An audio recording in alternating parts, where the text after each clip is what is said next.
Welcome back to the deep dive. Today, we're going to be diving into something pretty interesting. I think Yeah, trade wars. Can a country actually win a trade war? right.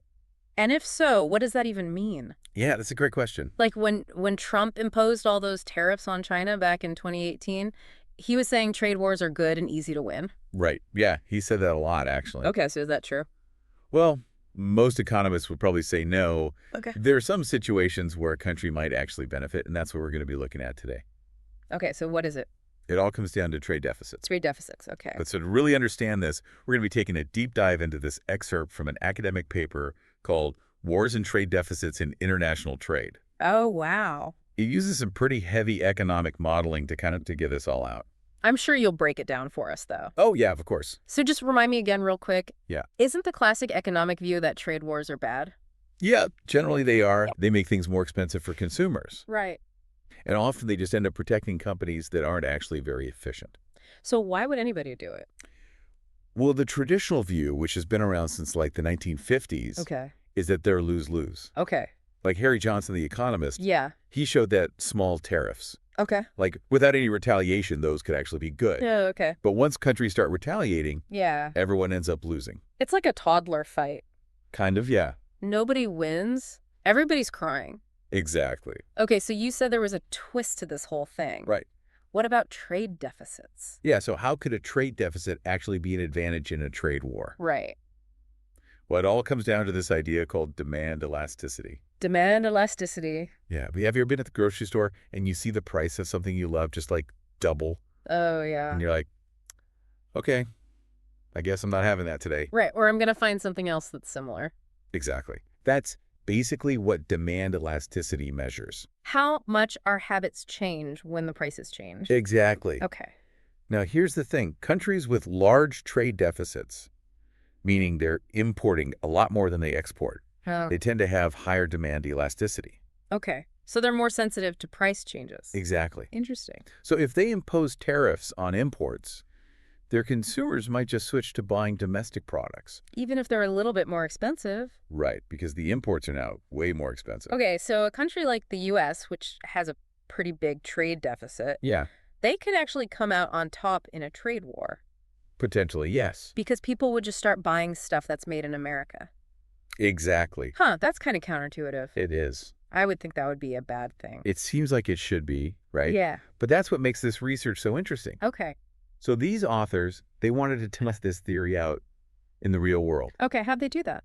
They decided to focus on the U.S.-China trade relationship back in 2014. Okay.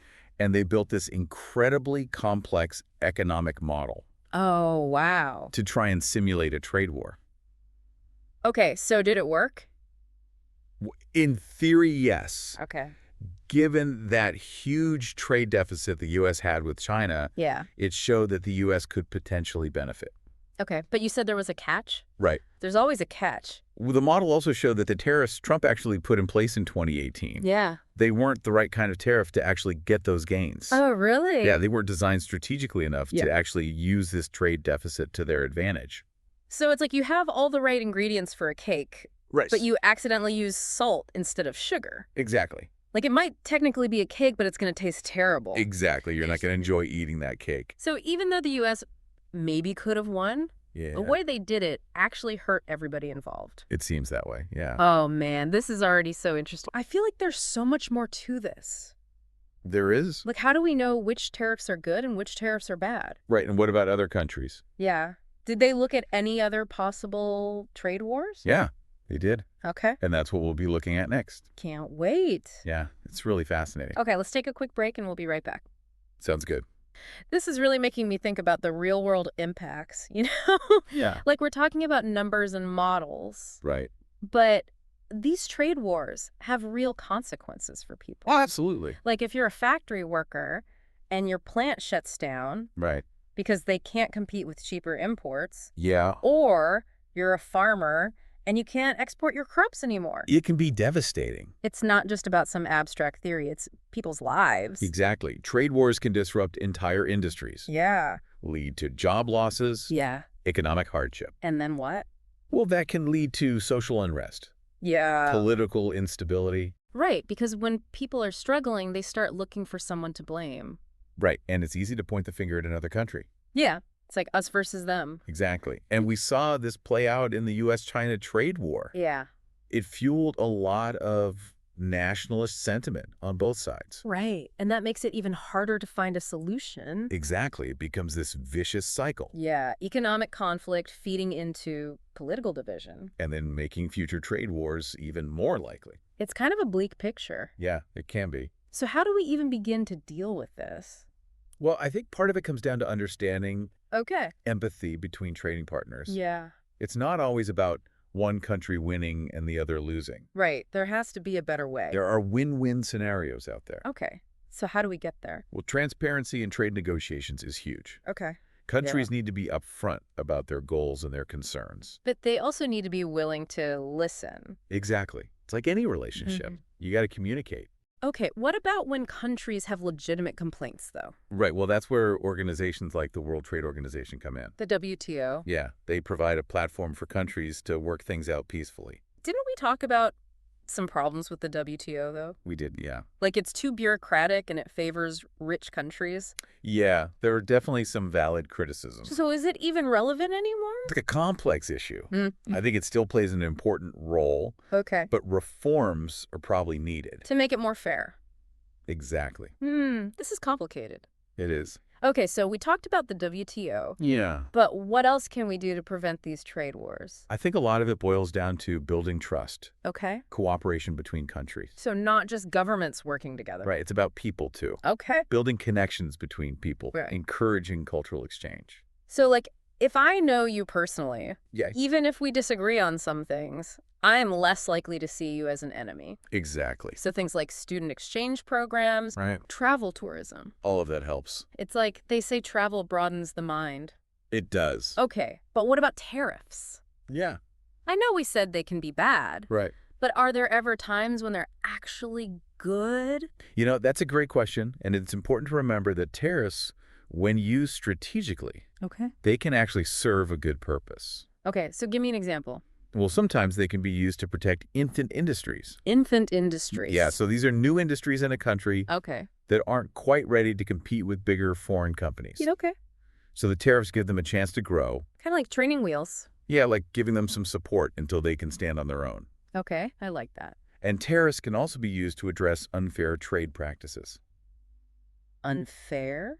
Well, like dumping, for example. Dumping. Yeah, so that's when a country sells its products in another country at a price that's even lower than it costs to make them. Wow, why would they do that? Well, they're trying to gain market share. But it can really hurt domestic industries. So tariffs can help level the playing field. Exactly. So it seems like tariffs are kind of like a tool. Right. They can be used for good or bad. Exactly. It all depends on the user. It does. Wow. This is a lot to think about. It is. Okay, so we talked about trade wars, the WTO tariffs, Good. but we also talked about how trade impacts people's lives Right. and how important it is to build trust between countries. Absolutely. I'm realizing that trade isn't just about numbers. No, it's not. It's about building a better world. I think that's a great way to put it. So how do we make sure trade is a force for good?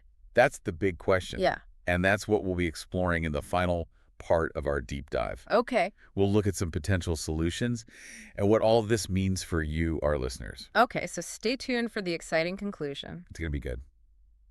Welcome back to the deep dive. So we've covered a lot of ground here, haven't we? We have. Trade wars, the WTO, all this complex stuff. But what can we actually do about it? Right. It feels like a huge problem. Yeah. And I think it's important to be realistic. Okay. There's no quick fix. No magic wand. Exactly. Yeah. But that doesn't mean we're helpless. Okay, good. There are definitely things we can do to make things better. So where do we start? Well, I think we have to start with institutions like the WTO. Right. We talked about some of the issues with it. Yeah, how it favors rich countries and all that. Right. But it's still a crucial platform for dialogue. So we need to reform it. I think that's a big part of the solution. Make it more fair for everyone. Exactly. Okay. But what else? Well, we also need to explore new ways to cooperate. Okay. Regional trade agreements, bilateral investment treaties. More communication, basically. Right. Keep those lines of communication open. Because when people talk, they're less likely to fight. Exactly. Okay, so the WTO, more communication, Yeah. anything else? Yeah, I think we need to focus on sustainable and inclusive growth. Inclusive growth, what does that mean? It means making sure that trade benefits everyone. Not just big corporations. Exactly. Okay. So investing in education infrastructure, social safety nets. To give everyone a chance to succeed. Exactly. And what about things like climate change and labor rights? Right. We need to make sure that trade isn't happening at the expense of the environment or workers. So it's not just about profits, it's about doing things the right way. It's exact. And I think this is where we as consumers have some power. Absolutely. Every time we buy something, we're making a choice. Right. We can support companies that are doing things ethically and sustainably. It's about being a conscious consumer Exactly. and using your purchasing power to make a difference. And we can stay informed about these issues. Yeah. Educate ourselves. Right. Talk to our elected official. Exactly. Make your voice heard. Because the future of global trade isn't set in stone. No, it's not. It's something we all have a role in shaping. So let's choose to build a world where trade is a force for good, I love that. a catalyst for progress. That connects us instead of dividing us. Exactly. Well said. I think that's a great place to leave it. Yeah. Thank you so much for joining me on this deep dive. It's been a pleasure. And thank you to our listeners for tuning in. Yeah. Thanks for listening. We hope you learned something new, and we'll see you next time. See you next time.